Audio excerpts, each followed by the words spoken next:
semuanya, kembali lagi di Pondasi, podcast terbuka untuk inklusi. Hari ini kita akan bertemu sama narasumber yang oke banget, kece parah, asik.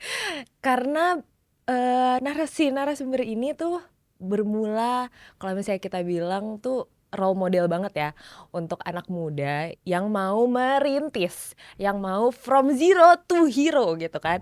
Yang awalnya OSIS, ketua OSIS nih, terus habis itu lanjut lagi jadi ketua BEM UI, lanjut lagi jadi Abang None Jakarta padahal besarnya di Tegal. Coba, you name it lah ya, keren banget. Dan sekarang bikin gerakan yang menggebrak untuk pemilu saat ini. Asik.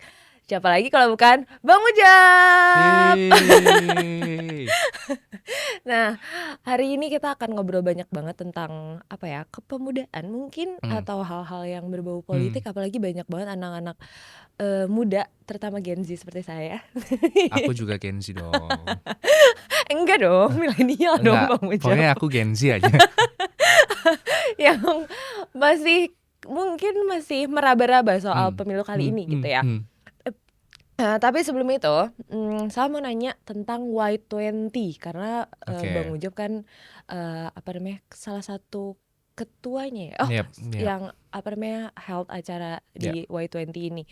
Nah, kan di situ disebutin bahwa adanya pendidikan inklusif. Itu bisa sharing sedikit nggak sih Ya, Bang jadi Mujab? mungkin kalau yang belum tahu Y20 atau U20 itu salah satu engagement group ya, Sal ya. Yang memang mengurusi soal isu-isu kepemudaan pada saat Indonesia itu memegang presidensi G20. Nah, pada saat itu kita mengangkat 4 isu, salah satunya adalah diversity and inclusions, dan kita tuh pengen waktu itu ketika merancang kegiatan Y20 karena itu membuat kegiatannya tidak eksklusif hanya untuk para delegasi aja, karena basically di Y20 itu kita tuh hanya diwakili oleh 4 orang anak muda yang nanti dia akan represent kita dengan untuk forum-forum kepemudaan bersama dengan delegasi negara lainnya dari negara G20 gitu. Tapi kita coba bikin semacam sistem bottom up gitu, Sal. Jadi keliling gitu ke Palembang, ke Kalimantan, sampai ke Manokwari gitu ya, untuk menggali aspirasi kepemudaan di situ. Nah, salah satu isunya adalah tentang diversity dan inclusion, di mana itu adalah kekhasan dari Indonesia dengan nilai diversity-nya, dengan nilai-nilai Pancasilanya yang kita pengen bring up ke global level.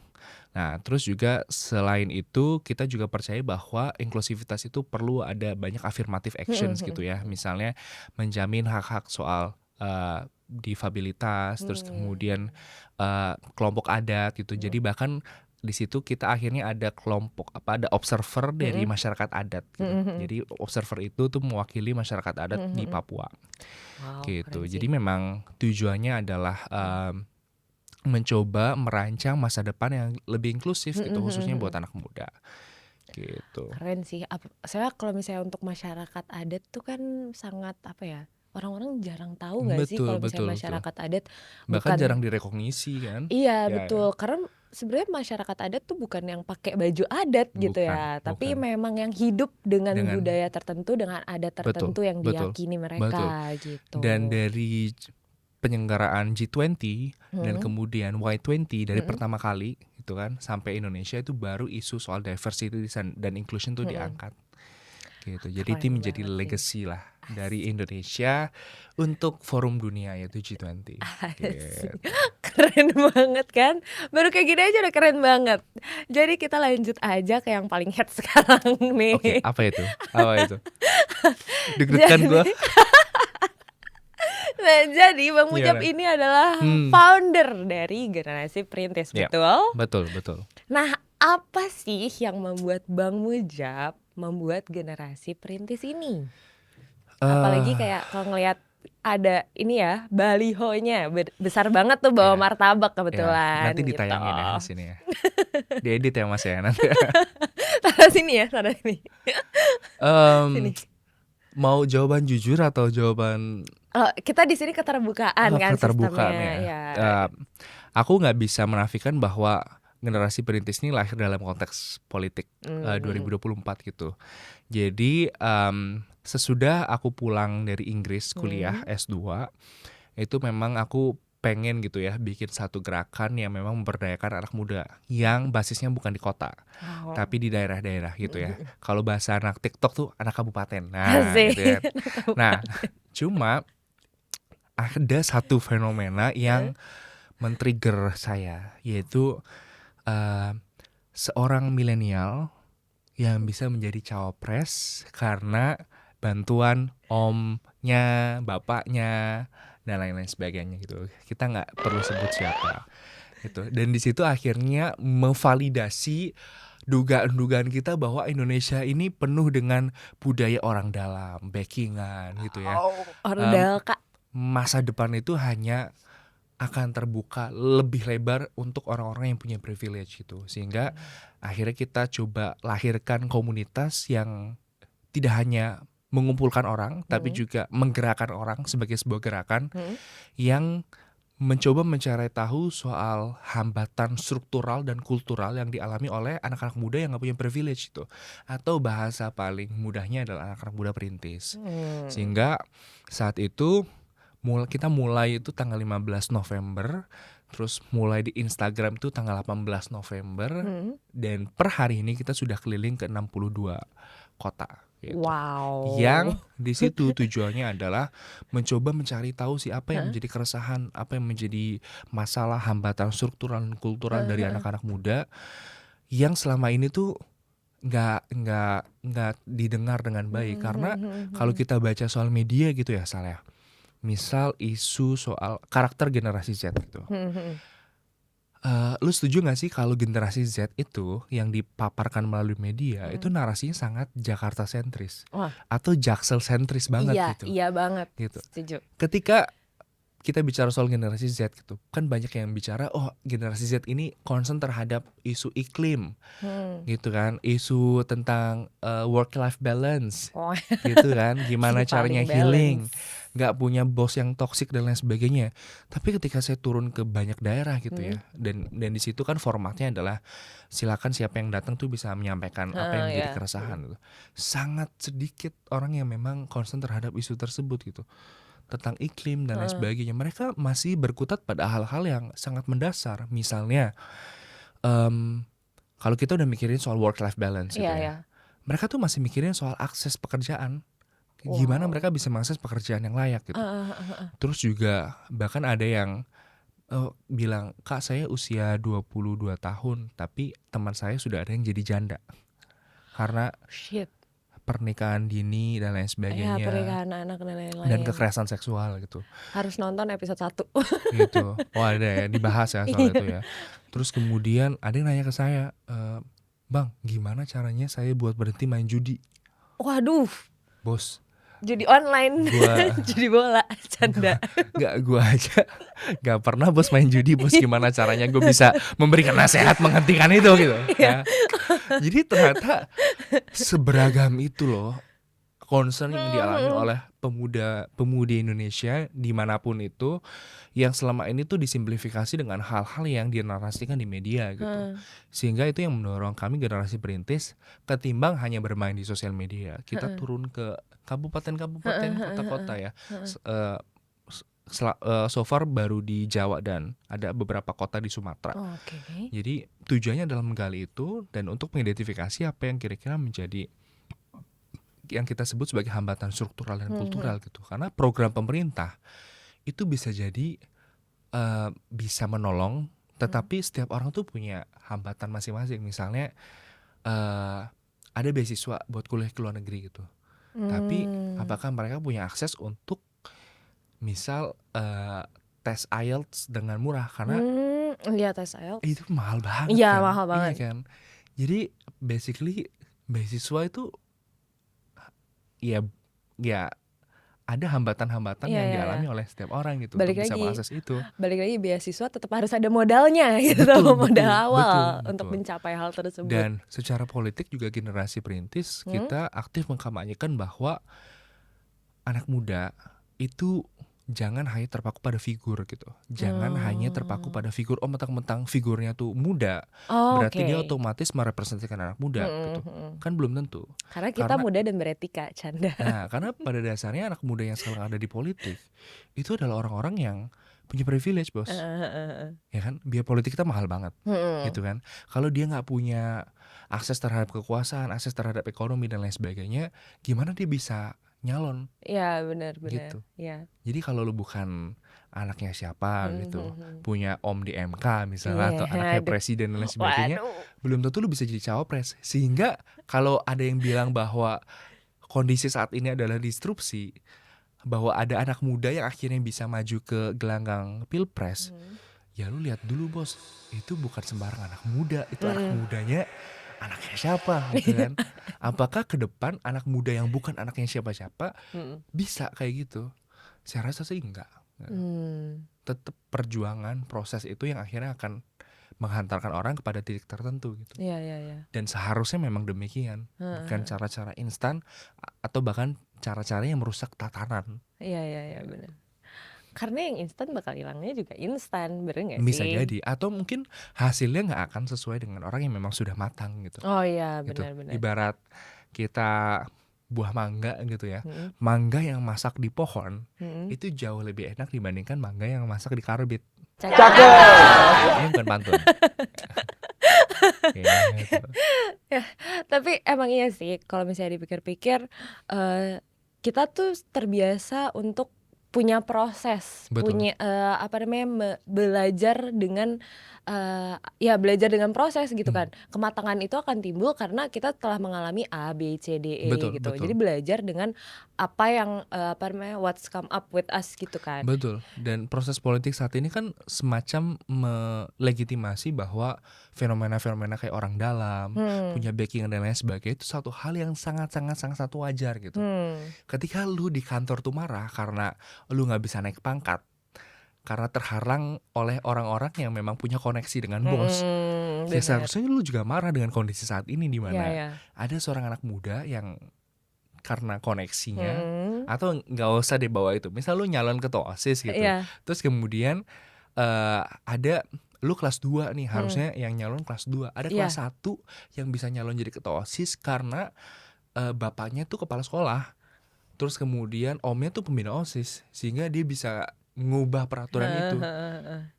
Itu kan logika sederhana kan. Iya, Kalau bener. lu bisa marah dengan kondisi hal tersebut Mhm gitu, mhm. kenapa lu mewajarkan kondisi yang sekarang terjadi gitu? Wahai Gen Z dimanapun Anda berada. Gitu. Tolong tolong tolong. Karena, sebenarnya, mmm, balik ya kita nggak bisa, menyalahkan keadaan juga sih, Betul. tapi memang, apa namanya, cara mendidik orang-orang akhirnya berubah kan, yang mungkin tadinya dulu kita dikerasin apa segala macam, tapi Ya, makin ke sini kayak ada mental health and so on, terus akhirnya ya, Strawberry itu Generations ya ya. jadinya kayak mudah banget orang-orang ngerasa, "Kayak gue bisa deh dapet kayak gini, kayaknya gue bisa deh dapet kayak gitu dengan secara instan." Dan Betul. akhirnya ya itu nggak nguatin mental kita justru, dan Betul. kita malah Betul. akhirnya mengambilnya Ya, shortcut aja, ya. yang padahal itu juga ngerugiin orang lain. Balik lagi, Betul. kita tidak boleh korupsi, kita tidak boleh mengambil hak orang lain. Betul. Dan itu yang akhirnya membuat generasi perintis kan secara horizontal kita Hmm. pengen bikin komunitas yang ngumpulin orang-orang yang memang ngerasa nggak punya privilege gitu, Iya, pengen punya benar semangat benar. merintis dan lain Mhm sebagainya untuk mhm. bisa saling support satu sama lain gitu. Mhm mhm. Kita berkomunitas dan kita juga mengembangkan kapasitas mereka gitu. Ada kegiatan-kegiatan pelatihan dan lain Oh, sebagainya. nice. Tapi secara vertikal kita juga percaya bahwa perlu ada pendekatan politis Ah, iya iya supaya iya. kebijakan-kebijakan juga peka terhadap isu soal privilege dan underprivilege, Mmm. terus kemudian isu soal hambatan struktural dan Mhm. hambatan kultural untuk bisa Mhm. mengakses kebijakan. Mhm Nah, itu mhm. yang akhirnya membuat kami generasi perintis tuh akhirnya punya sikap politik di pilpres ini. Oh, oke. Gitu. Terus, kalau misalnya menurut Bang Mujab gimana nih yang 4 jari nih? Hmm, Kan sekarang muncul nih ya, menarik sih ya. Jadi 4 empat jari. jari Pro versus atau satu kontra? putaran. Nah ya, Ya. 4 jari versus 1 putaran. Aku mau bahas satu putaran dulu gitu ya. Boleh. Yang narasi-narasi soal satu putaran ini kan seolah-olah membandingkan berapa kerugian negara atau Mhm. berapa budget yang harus dikeluarkan Iya. oleh negara Mhm. ketika pilpres ini 2 putaran Iya, gitu. heeh. Menurut saya itu satu narasi yang sangat rendah gitu ya, Mhm mhm. mencoba mengkuantifikasi hak-hak kita untuk berdemokrasi, pilihan-pilihan Mhm. masyarakat secara demokratis dengan uang gitu, dengan Mhm. biaya dan lain sebagainya gitu. Padahal narasi tersebut dikeluarkan oleh tim yang punya budget kampanye unlimited, yang Iya justru bener. mengeluarkan lebih banyak uang gitu kan, Iya. gitu. Jadi, eee, stop-lah untuk mengkuantifikasi hak-hak kita untuk bisa Mhm. mendapatkan pemimpin yang paling baik di antara Iya. pilihan yang sudah ada, dan Mhm. menjalani proses ini secara demokratis, nggak cuma terjebak dalam gimmick gitu ya, Iya. lebih menggali soal program, Iya, heeh. kemudian track record dan lain sebagainya gitu. Nah, sehingga gerakan 4 jari ini yang katanya yang penting bukan nomor 2 gitu ya, jadi 1+3 itu Fit. menurut saya menjadi satu alternatif, proses demokrasi di mana, eee, mengkanalisasi orang-orang yang memang tidak ingin diafiliasikan dengan salah satu gitu, yang Mhm. penting bukan 2 aja gitu Iya kan. iya iya, mhm. Dan itu yang akhirnya membuka pilihan bahwa setiap orang itu bisa memilih di antara satu atau nomor 3 sampai tanggal 14 nanti, tergantung proses yang Hmm. akhirnya terjadi kan. Kita Iya masih betul. punya 1 kali debat, terus kemudian Mhm. kampanye masih berjalan dan lain sebagainya. Oh. Masih banyak hal yang bisa terjadi, salah Mhm. satunya adalah, bagaimana demokrasi di pemilu 2024 ini bergerak pada hal-hal yang berputar pada gagasan, Mhm mhm. ide-ide, Mhm. menjual masa depan, Iya. track record, dan lain Mhm. sebagainya. Wow, berarti pro ya atas Saya pro pro pro ya atas pro 4 jari ini. 4 jari. Oke, karena emang pada dasarnya, kita butuh sesuatu hal yang jujur ya. Maksudnya kalau Enggak. awalnya aja udah nggak jujur, gimana ke depannya? Awalnya otak-atik, gimana kalau udah berkuasa kan, Nah gitu itu kan. dia ya.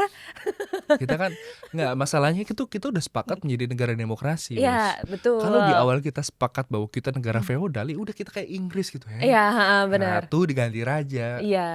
Tapi kita udah bersepakat sejak reformasi terutama ya, Mhm. bahwa kita akan memilih presiden dan pemimpin kita secara demokratis. Hmm. Sehingga ketika kesepakatan itu tuh diciderai, apalagi ada narasi bahwa yang cocok melanjutkan Jokowi adalah anaknya, kan Bos, ini Kan bukan negara anaknya bukan kerajaan.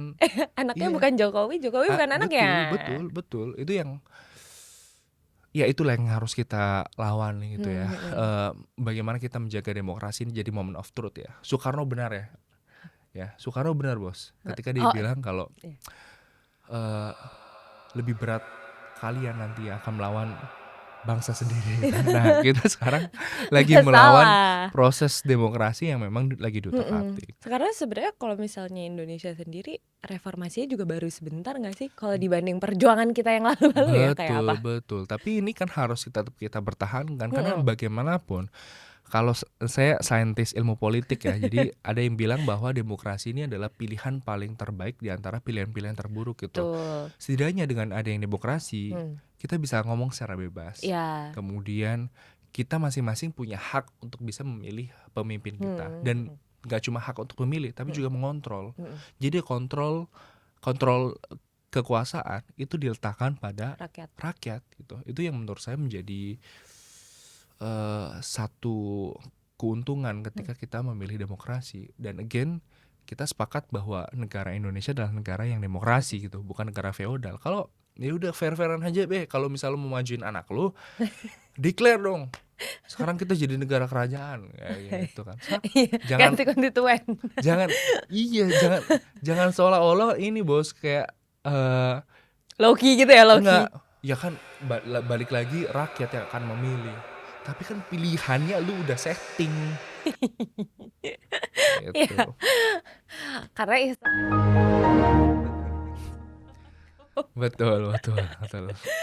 Ini kayaknya bakal diserang buzzer nanti episode kali ini.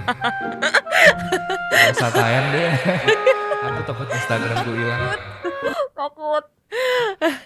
Anyway, kan udah pakai bajunya menggambarkan banget nih Betul, ya. betul. Ini menggambarkan banget, ini udah hard sell sih kayaknya. Nah, kenapa nih? Alasannya apa? Kenapa Bang Mujab akhirnya menjatuhkan hati kepada Pak Ganjar dan Prof Mahfud? Ini proses yang sebenarnya nggak mudah gitu, asik. Asik. Ya kalau Kira-kira 10 menit gitu ya. ya kira-kira banyaklah pertimbangan-pertimbangan yang dilakukan gitu. Sebagai inisiator dari generasi perintis, ini adalah proses yang kita lakukan setelah berkeliling ke 50 kota gitu. Nah, yang akhirnya kita mengambil kesimpulan pada Hmm. 2 hal gitu ya. Pertama dari segi latar belakang Pak Ganjar sebagai seorang perintis, di mana Oke. kita tahu Pak Ganjar adalah anak dari seorang perwira, bukan perwira, bahkan anak seorang politik Politik. pangkat rendah gitu, yang dia baru bisa melunasi hutangnya pada saat Pak Ganjar sudah bekerja Wow, gitu. Itu kan sangat lama relate ya, prosesnya. kayak saya ya gaji pertama harus melunasi hutang keluarga juga gitu. Itu Heeh, sangat heeh. relate dengan banyak orang gitu yang hidup sebagai seorang perintis. Kemudian Pak Ganjar juga adalah sosok yang sebelum dia menempati posisi sekarang sebagai calon presiden gitu ya, dia dididik dari proses yang sangat panjang. Dari dia jadi aktivis mahasiswa di UGM, terus kemudian bertahun-tahun ditempa secara ideologis di PDIP, di partai politik. Kemudian dia juga menjabat saya kalau nggak salah 2 periode gitu ya, sebagai anggota DPR. Oh, DPR, iya. DPR di mana dia banyak memperjuangkan aspirasi soal desa dan lain sebagainya, menjadi gubernur juga 2 periode di Jawa Tengah, dan sampai akhirnya menjadi seorang calon presiden. Itu kan proses yang bagi saya itu politik adalah sebuah inspirasi ya. Jadi kalau orang-orang kayak Mbak Ganjar itu bisa mencapai posisi tertinggi, mendapatkan amanah tertinggi, artinya orang-orang kayak saya gitu ya, kayak orang-orang kayak kita semua yang nggak punya privilege, bukan anak siapa-siapa, seharusnya punya tempat di republik ini. Jadi latar belakang itulah yang ngebuat saya tuh pengen Pak Ganjar itu akhirnya jadi presiden, supaya saya bisa punya harapan bahwa negara ini terbuka buat siapa aja. Terus yang kedua, kita bicara soal program. Kita bicara soal program. Salah satu program yang sangat relate dengan saya adalah satu keluarga miskin, satu sarjana. Karena saya adalah sarjana pertama di keluarga saya yang ya kalau jual-jual kemiskinan ya, kita miskin bos. Latar belakang kita miskin bos. Jadi program itu tuh nunjukin bahwa ada komitmen untuk memberantas kemiskinan secara struktural. Jadi kemiskinan itu tidak cukup hanya diselesaikan dengan program bansos, PKH atau ngasih uang dan lain sebagainya gitu. Karena keluarga saya terima bansos. Saya makan beras raskin tuh, beras rakyat miskin. Kemudian pernah ngantri BLT juga. Saya dapat beasiswa dari SD, SMP, SMA sampai kuliah. Jadi saya ngerasain bagaimana perubahan atau bagaimana keluarga saya beranjak dari kemiskinan yang struktural, lingkaran setan kemiskinan itu, ya salah satunya adalah dengan pendidikan gitu. Dengan saya akhirnya bisa kuliah di UI S1, saya bisa dapat pekerjaan yang sedikit demi sedikit mengangkat derajat keluarga saya dari kemiskinan gitu. Sehingga ketika ada komitmen politis, komitmen kebijakan untuk memastikan ada satu sarjana di satu keluarga miskin, artinya ada komitmen juga untuk bisa mengangkat derajat dari keluarga miskin tersebut dari level kemiskinan gitu. Dan saya menjadi satu hasil lah ya dari produk bahwa pendidikan itu yang akhirnya bisa mengangkat keluarga saya dari derajat kemiskinan. Dan ketika ada komitmen itu tuh sangat relate bagi saya gitu sih. Berarti bukan cuma dikasih makannya aja, dikasih enaknya aja, tapi dikasih alat untuk bisa betul. lebih berusaha lagi dan menaikkan derajat keluarganya itu sendiri. Kalau dibilang sekarang ada kok beasiswa buat keluarga miskin, ada gitu. Tapi ada komitmen untuk memastikan satu keluarga miskin itu ada satu sarjana. Artinya ada pendekatan yang lebih proaktif untuk memastikan satu keluarga miskin itu ada satu sarjana, yang si sarjana tersebut akan membantu mereka, keluarga mereka keluar dari rantai kemiskinan gitu. Yang tentu ini akan diselesaikan secara komprehensif ya, nggak cuma ini lu dapat beasiswa untuk sarjana, enggak, tapi ada pembukaan lapangan pekerjaan yang luas juga. Terus kemudian memastikan sistem ke depan itu berdasarkan meritokrasi gitu. Artinya nggak cuma kita sistem kita akan dinilai dari kemampuan kita, bukan dari latar belakang kita. Hal-hal kayak gitu yang membuat kami atau saya pribadi ya akhirnya memutuskan untuk berjuang buat Ganjar Mahfud. Nice. Tapi masalahnya nih, yang Gen Z ini Mhm. kan aktif banget di sosmed. Jadi mereka banyak mengetahui dan ikut membenci partai yang gambarnya banteng. Nah, gimana tuh? Padahal kan 03 ini parpolnya si banteng ini, gimana tuh? Ya, kan katanya gue sih suka sama Pak Ganjar sama Pak Mahfud, tapi gue gak suka sama partainya gitu. Nah, itu dia. Menurut gue ini adalah momen dimana kita perlu belajar dewasa dalam berdemokrasi, karena suka tidak suka, mau tidak mau, partai politik itu masih menjadi satu-satunya corong aspirasi buat kita berdemokrasi, gitu ya. Yang perlu kita ketahui dan pahami bersama, tidak ada satupun calon presiden di Republik ini yang bisa maju sebagai calon presiden tanpa diusung oleh partai politik. Ya, Jadi setuju. kita perlu untuk meng-acknowledge keberadaan dari partai politik. Mm-mm. Kemudian yang kedua, PDIP dalam hal ini gue mungkin akan terkesan sebagai jubirnya PDIP ya, tapi Agak bias ya. betul, tapi sumpah gue bukan kader PDIP ya, gue perlu disclaimer. Disclaimer, Nah, non PDIP. cuma memang terma petugas partai itu sebenarnya harusnya kita sikapi biasa aja gitu. Orang menteri aja disebut sebagai pembantu presiden Iya. gitu. Terus kemudian kita sebagai karyawan adalah petugas perusahaan gitu. Iya, ya kan? iya, Jadi bener-bener. sebenarnya itu terma yang seharusnya biasa aja. Nah, permasalahannya adalah bagaimana kita bisa mengidentifikasi apa sih tugas-tugas yang diberikan oleh partai politik itu dengan baik gitu.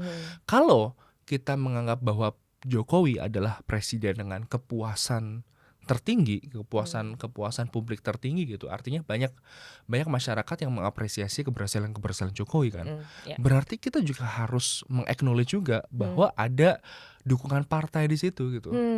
Kita kan trias politika gitu ya. Ada legislatif, ada eksekutif, ada yudikatif gitu. Artinya keberhasilan Pak Jokowi mendorong program-program seperti misal hilirisasi gitu ya, program-program pembangunan, ini itu dan lain sebagainya, karena ada dukungan politis juga di legislatif gitu. Yang saat ini pemenangnya adalah PDIP. Ya, dengan jumlah kursi paling banyak, sehingga kita juga perlu melihat keberhasilan pemerintah saat ini tidak hanya dari sisi Pak Jokowi doang seorang gitu. Pak Jokowi bukan super power yang bisa menyelesaikan semuanya. Bahkan di kabinetnya itu kan banyak menteri-menteri yang akhirnya disumbangkan oleh PDIP. Sehingga kita juga perlu objektif ketika kita ngelihat, oh saya gak pengen presiden selanjutnya jadi boneka partai gitu, boneka PDIP atau boneka Bu Mega. Ya berarti keberhasilan Pak Jokowi saat ini itu sama dengan keberhasilan Bu Mega dong. Kalau kita pakai logika demikian. Tapi kan nggak selalu gitu. Artinya ada titik tertentu di mana Pak Jokowi juga punya independensi sebagai seorang presiden. Kemudian partai juga punya kewenangan untuk bisa menyampaikan apa yang menjadi aspirasi, karena bagaimanapun partai politik itu adalah corong aspirasi dari masyarakat gitu. Ketika masyarakat itu bersuara nggak mau ada 3 periode kepemimpinan, dan itu yang dilakukan oleh PDIP, menolak perubahan konstitusi sehingga presiden itu bisa menjabat selama 3 periode. Dan itu yang ditolak oleh PDIP. Kemudian 3 periode batal gitu. Akhirnya ada usulan lagi nih, yaudah diperpanjang deh, gak 5 tahun, 7 tahun satu periodenya. Ditolak lagi sama PDIP. Ya itu kan menunjukkan bahwa ada titik di mana PDIP juga menjadi corong aspirasi rakyat. Dan ketika teman-teman buzzer dan seterusnya itu bilang bahwa asal bukan banteng dan lain sebagainya, cuy, 2019 PDIP itu mengantongi 24 atau 27 juta suara. Nanti dicek ya, saya lupa data pastinya. Berarti ada 20-an juta suara masyarakat yang dinafikan ketika kita bicara bahwa PDIP itu nggak mewakili aspirasi masyarakat dan lain sebagainya. So be fair lah. Bahwa pertama, presiden siapapun itu tuh nggak bisa maju tanpa adanya dukungan partai politik. Dan yang kedua, suka tidak suka, mau tidak mau, partai politik itu masih menjadi corong aspirasi gitu. Dan salah satu aspirasi yang menurut saya sangat mewakili adalah bagaimana PDIP tetap teguh untuk menjaga konstitusi dengan Ya, menolak 3 betul, periode, betul. perpanjangan periode dan lain sebagainya. Sama yang ketiga, cuy, stop lah kita mendemonisasi Bu Mega gitu ya. Asli, gue nggak dibayar buat ngomong ini ya. Tapi gimana pun ya, Ibu Megawati Soekarno Putri, suka tidak suka, secomel-comelnya dia ya, sebagai seorang Oma-oma ya. oma-oma gitu ya.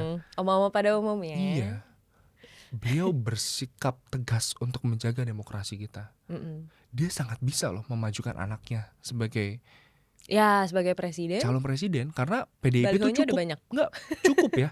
PDIP itu dengan partainya saja itu Iya. cukup mencalonkan presiden, nggak perlu koalisi. Iya, betul. Artinya kalau dia mau egois, dia bisa memajukan anaknya. Hmm. Dan bahkan di 2014 dia bisa majuin dirinya sendiri. Iya, betul. Tapi dia yang memilih untuk memberikan kursi itu ke Pak Jokowi. Ya, Seorang rakyat biasa yang berproses. iya betul. Dan saat ini di pemilu 2024 Bu Mega memberikan kesempatan itu ke Pak Ganjar, seorang rakyat biasa yang berproses juga. Artinya fair lah gitu. Jadi Be fair. mungkin ada sisi buruknya atau sisi yang kita tidak sukain, tapi bagaimanapun ya jangan terlalu menganggap buruk banget lah nih Bu Mega, karena ada bagian-bagian tertentu di mana beliau meneguhkan dirinya sebagai tokoh reformasi, tokoh yang memperjuangkan demokrasi. Iya, betul. Dan sampai pada titik ini beliau bahkan berkomitmen untuk menegakkan konstitusi. Oh iya. Gitu. Betul. Kalau ada misal tanya nih, tapi kan nanti kalau PDIP ini kita berandai-andai ya, Ya. berandai-andai ya. Kalau What nanti if? yang menang bukan koalisi PDIP gitu Ya, nanti paling PDIP gabung sama Ya, koalisi koalisi pemerintah lain. gitu. Saya sih yakin enggak sih, Hmm, karena ada pendirian teguh dari Bu Mega gitu sendiri. ya. Ada kisah di mana Fatmawati itu bahkan tidak mau menemui Soekarno sampai akhir karena dipoligami. Oke. Gitu. Terus kemudian Bu Mega bahkan nggak mau ketemu lagi sama SBY kan, Oh iya. gitu kan. Jadi keteguhan hati Bu Mega, atau kalau bahasa anak muda tuh baget, tahu baget Iya, gak sih? baget, kayak keras kepala. Kebagetan Iya. itu tuh menurut saya akan ngebuat Greget. bahwa ya ketika saat ini Bu Mega sudah dihanati sama Pak Jokowi ya dia Iya. akan tetap teguh Iya. sampai akhir hayatnya untuk Tidak, tidak saya Gitu. akan oposisi. gitu. Bahkan saya nggak tahu ya ini sudah ada orang yang ngomong ini atau enggak ya, tapi saya mendengar gitu ya dari rumput yang bergoyang gitu ya. Dindingnya berbicara. Jadi yang berbicara setelah keputusan MK itu harusnya Bu Mega sama Pak Jokowi itu ketemu. Tapi setelah keputusan MK itu keluar, Bu Mega tuh bilang kalau saya tidak ingin mengotori Istana Batu Tulis karena janjiannya di Istana Batu Tulis. Kebohongan Dek Jokowi. Wah, sampai merinding gue ngomongnya. Wih. Itu yang gue sih yakin ya, enggak. Tapi ini kan apalah pendapat seorang Mujab MS ini kan. Mujab MS. Tapi gue merasa ya pun kalau nanti ditakdirkan yang menang adalah yang itu ya, kita kan punya oposisi yang kuat sih. Ya, betul setuju. Ternyata tapi jangan sampai. Jangan sampai, Bos. Sulit ya. Ya Allah, Anyway, jangan berarti sampai. kita harus perjuangkan ini untuk menjadi negara yang demokrasi. Betul. Gitu. Dan ternyata fun fact ya, tadi ada gosip politik sedikit ya lewat gitu ya. Betul. Breaking news kecil yang ternyata mencengangkan gitu. Oke, selanjutnya saya akan bertanya this or that. Kita akan main this or that ya. Waduh. Ini harus dijawab cepat. Harus Boleh nggak dijawab. nanti diedit kalau gue jawabannya salah. Ini kita harus satset ya. Kita harus satset karena kita satset. Boleh. Ya kan? Kita satset banget ya. Jadi harus cepat gitu. Oke. Pertama, Gue takut blunder nih. Ayo. kuliah di luar negeri atau kuliah di dalam negeri? Dalam negeri. Mendirikan organisasi atau berkarir di luar negeri? Mendirikan organisasi. Matkul politik atau matkul bisnis? Bisnis. Menjadi spotlight atau backstage? Spotlight. Pendidikan atau teknologi? Pendidikan. Aktif di medsos atau face to face? Face to face. Kesejahteraan masyarakat atau kebijakan luar negeri? Kesejahteraan masyarakat. Yang terakhir. Enggak dulu. Kau nggak mau jawab. Jangan. Bos, problematik bos, dua-duanya bos. Tolonglah. Tolonglah. Ada pilihan, pasti ada alternatif kan? Alternatif kan? Ada Pilihnya alternatif. atau. Atau. Jangan. Problematik bos. Jangan. Oke deh kalau gitu. Makasih Bang Mujam sudah Thank you hadir di banget, teman-teman podcast semua. kami. Dan remember guys, no one left behind. Bye bye. Bye bye.